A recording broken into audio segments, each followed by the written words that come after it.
একদা হজরত খাদিজা রাদিয়াল্লাহু তাআলা আনহা ফজরের নামাজের পর জিকিরে বসে কবরের মোরাকাবায় অনুনয় বিনয় করে রোনাজারি করে কাঁদতে লাগলেন। তখন ফাতিমা রাদিয়াল্লাহু তাআলা আনহা ছোট ছিলেন। তিনি মা জননীর কান্নাকাটি রোনাজারি দেখে কাঁদতে কাঁদতে মক্কা শরীফের কাছে গেলেন। সেখানে গিয়ে দেখেন মহানবী হজরত মুহাম্মদ সাল্লাল্লাহু আলাইহি সাল্লাম মোরাকাবায় হালে ব্যস্ত রয়েছেন। তখন হজরত ফাতিমা রাদিয়াল্লাহু তাআলা আনহা মহানবী হজরত মুহাম্মদ সাল্লাল্লাহু আলাইহি সাল্লামের নিকটে গিয়ে কেঁদে কেঁদে বলতে লাগলেন, আব্বা ও আব্বা, আপনি এখনই বাড়িতে চলেন। আমার আম্মা জান কেন জানি অঝরে কান্না করে চলেছেন।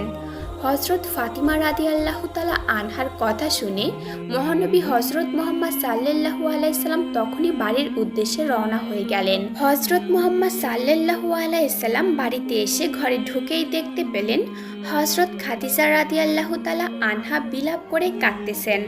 তখন হজরত মুহাম্মদ সাল্লাল্লাহু আলাইহি সাল্লাম হজরত খাদিজা রাদিয়াল্লাহু তাআলা আনহাকে লক্ষ্য করে বললেন, হে খাদিজা, তুমি এত হয়রান পেরেশান কেন? খাদিজা বললেন, হুজুর, আপনি আমাকে বলেছেন জিকিরের পূর্বে কবরের মোরাকাবা করার জন্য। আমি এখন কবরের মোরাকাবা করে দেখলাম, দুনিয়াতে যদি আমার কোনো অসুখ হয় তখন আমার আত্মীয় স্বজন সবাই এসে খবর নেয়, জিজ্ঞাসা করে যে আমি কেমন আছি। কিন্তু হায় রে, ওই কবরে যে কত প্রকারের আযাব হবে তাহা কেউ জানতেও পারবে না, আর কেউ দেখতেও পারবে না। কেউ গিয়ে জিজ্ঞাসাও করবে না যে তুমি কেমন আছো। অন্ধকার কবরে আমার মাবুদ মাওলা ছাড়া অন্য কেউ আমার খবর নেবে না। কিন্তু আমি তো সেই মাবুদ মাওলানার কোনো ইবাদত করতে পারলাম না। ইয়া রাসূলুল্লাহ, আপনি বলেন না, আমার রব কি আমার খবর লইবেন কবরে?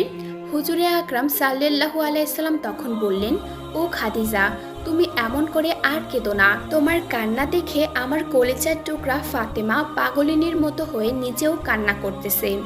আর তুমি তো জানো খাদিজা, আমি ফাতেমার কান্না সহ্য করতে পারি না।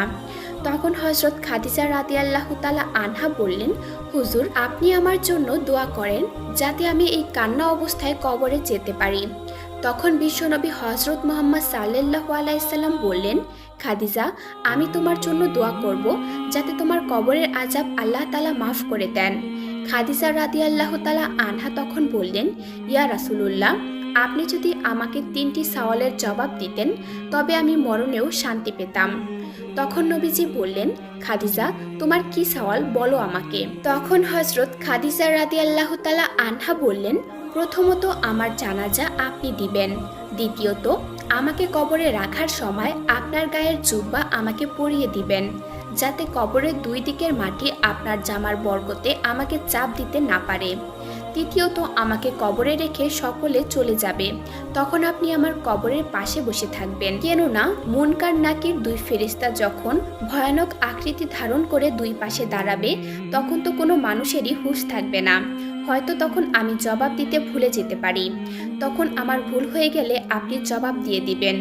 বিশ্বনবী হজরত মুহাম্মদ সাল্লাল্লাহু আলাইহি সাল্লাম তখন হজরত খাদিজা রাদিয়াল্লাহু তাআলা আনহাকে বললেন, খাদিজা, তুমি ভয় পেও না, আমি তোমাকে ওয়াদা করলাম আমি তোমার সব কথা রাখবো।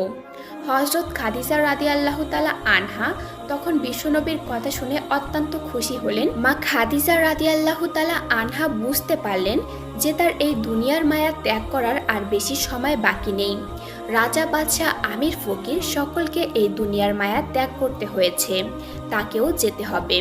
তাই খাদিজা রাদিয়াল্লাহু তাআলা আনহা মহানবী হজরত মুহাম্মদ সাল্লাল্লাহু আলাইহি সাল্লামকে কাছে ডেকে বললেন, ওগো প্রিয় স্বামী, আমার আর বেশি সময় নেই।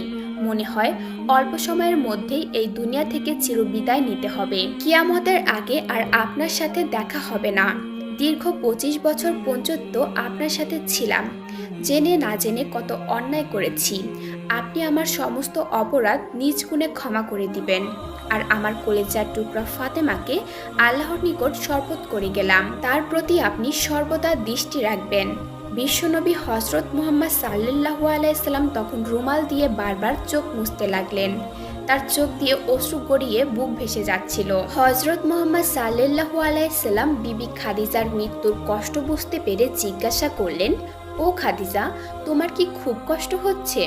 খাদিজা রাদিয়াল্লাহু তাআলা আনহা তখন বললেন, হে প্রিয়, আমার খুব কষ্ট হচ্ছে। মহানবী হজরত মুহাম্মদ সাল্লাল্লাহু আলাইহি সাল্লাম তখন বললেন, তোমার এই কষ্টের মধ্যে আল্লাহর অশেষ রহমত রয়েছে। মহান আল্লাহ তাআলা তোমার জন্য বেহেশতে খুবই সুন্দর প্রাসাদ নির্মাণ করে রেখেছেন, আর বেহেশতের দরজায় তোমার জন্য অপেক্ষা করছে বিবি হাজেরা, বিবি মরিয়ম, বিবি আসিয়া এবং বিবি সারা। তুমি গিয়ে তাদের সঙ্গে মিলিত হবে। তুমি জীবনের শেষ মুহূর্তে প্রাণ ভরে আর একবার পবিত্র কালেমা পাঠ করো। তখন হযরত খাদিজা রাদিয়াল্লাহু তাআলা আনহা নিজের কণ্ঠে কালেমা তাইয়্যিবা পাঠ করলেন, লা ইলাহা ইল্লাল্লাহু মুহাম্মাদুর রাসূলুল্লাহ। সঙ্গে সঙ্গে খাদিজা রাদিয়াল্লাহু তাআলা আনহার পবিত্র আত্মা ইহকাল ত্যাগ করে বেহেশতে চলে গেলেন। ইন্না লিল্লাহি ওয়া ইন্না ইলাইহি রাজিউন। বিদায়ীকালে খাদিজা রাদিয়াল্লাহু তাআলা আনহার বয়স হয়েছিল 85 বছর। পবিত্র রমজান মাসের 10 তারিখে তিনি চিরনিদ্রায় শায়িত হন। হযরত খাদিজা রাদিয়াল্লাহু তাআলা আনহার মৃত্যুর সংবাদ ছড়িয়ে পড়লে চারদিক থেকে হাজার হাজার মহিলা এসে আখিরি জামানার নারীকুলের জননীকে শেষবারের মতো দেখলেন, আর সকলেই কান্নায় ভেঙে পড়লেন। তার শোকে সমগ্র আরবের লোকেরা কাতর হয়ে গিয়েছিল। অতঃপর মহানবী হযরত মুহাম্মদ সাল্লাল্লাহু আলাইহি সাল্লাম বিবি খাদিজার ওয়াদা অনুযায়ী নিজে জানাজা দিলেন এবং নিজের জামা পরিয়ে দিলেন। তিনি নিজ হাতে জান্নাতুল মুআল্লা নামক স্থানে হযরত খাদিজার লাশ কবরে নামালেন। হাদিস শরীফের বর্ণনা অনুযায়ী জানা যায়, যখন হযরত খাদিজা রাদিয়াল্লাহু তাআলা আনহাকে কবরে রেখে সকল মানুষ চলে গেল, তখন হযরত মুহাম্মদ সাল্লাল্লাহু আলাইহি সাল্লাম কবরের কাছে দীর্ঘক্ষণ দাঁড়িয়ে রইলেন। তখন তার সমস্ত শরীর দিয়ে ঘাম ঝরছে। অনেক রাত হয়ে গেলেও মুনকার নকিরের কোনো সাড়া শব্দ পেলেন না তিনি। তখন হঠাৎ মহান আল্লাহ পাক মহানবী হযরত মুহাম্মদ সাল্লাল্লাহু আলাইহি সাল্লামকে হযরত জিবরাইল আলাইহিস সালামের মাধ্যমে ওহী পাঠিয়ে জানিয়ে দিলেন, ওগো আমার প্রিয় হাবিব, আপনি এত রাত পর্যন্ত কষ্ট করে খাদিজার কবরের নিকট দাঁড়িয়ে কাঁদছেন কেন? তখন হযরত মুহাম্মদ সাল্লাল্লাহু আলাইহি সাল্লাম বললেন, ওগো আমার মাওলা, আমার খাদিজা আজ কবরের মধ্যে শুয়ে পড়েছে। মুনকার নাকিরের সওয়ালের জবাবের মধ্যে কোনো ভুল হলে আমি তার জবাব দিয়ে দিব, সেই জন্য আমি এখানে দাঁড়িয়ে রয়েছি। কিন্তু এখন পর্যন্ত মুনকার নাকিরের কোনো সাড়া শব্দ পাচ্ছি না। তখন মহান আল্লাহ পাক গায়েবীভাবে আওয়াজ দিয়ে বললেন, ওগো আমার প্রাণের হাবিব, আপনি বাড়ি চলে যান, আপনাকে আর জবাব দেয়া লাগবে না। আমার খাদিজা কবরের কান্না দুনিয়াতেই কেঁদে এসেছে। সে কবরের হিসাব নিকাশ ও আযাবের উপর পূর্ণ বিশ্বাস রেখে কবরের ভয়ে দুনিয়াতেই চোখের পানি ফেলে এসেছে। আর আমার যে বান্দাবান্দি কবরের সব কিছু বিশ্বাস করে কবরের ভয়ে 2 ফোঁটা চোখের পানি ফেলবে, আমি আল্লাহ তার কবরের আযাব মাফ করে দেব। হে আমার প্রিয় হাবিব, আপনি আর বিচলিত হবেন না। আপনার বিবি হযরত খাদিজার সকল প্রশ্নের জবাব আমি আল্লাহ মাফ করে দিলাম। সুবহানাল্লাহ। প্রিয় দর্শক, এই ছিল হযরত খাদিজা রাদিয়াল্লাহু তাআলা আনহার ইন্তেকালের হৃদয় বিদারক ঘটনা।